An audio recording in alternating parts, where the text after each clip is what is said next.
একটু কেনাকাটি করতে গেলাম। শোনো বৌমা, হ্যাঁ মা বলুন। সামনেই তো তোমার ভাইয়ের বিয়ে, তাই না? হুম। এই দেখো, এই 500 টাকা দিয়ে তোমার এই সুন্দর ঠোঁটের জন্য বৌমা লাল টুকটুক একটা লিপস্টিক কিনবে, ঠিক আছে? ঠিক আছে।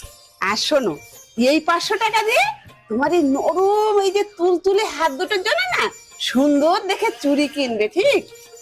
এইবার দেখো বৌমা, এই যে 500 টাকা না, এই টাকাটা দিয়ে বৌমা জুতো কিনে আনবে, ঠিক আছে? যাও বৌমা, কেনাকাটি করে আসো। ঠিক আছে মা, আসলাম। 2 hours later. মা বলছি এই যে আপনার টাকাগুলো। এ কি বৌমা, টাকাটা ফেরত দিলে তুমি জিনিসগুলো কেনোনি? আসলে মা টাকাগুলো তো সব একই রকম দেখতে, কোন টাকা দিয়ে কি কিনতে বলেছিলেন আমি সেটাই ভুলে গেছি। আমি কেন বলি না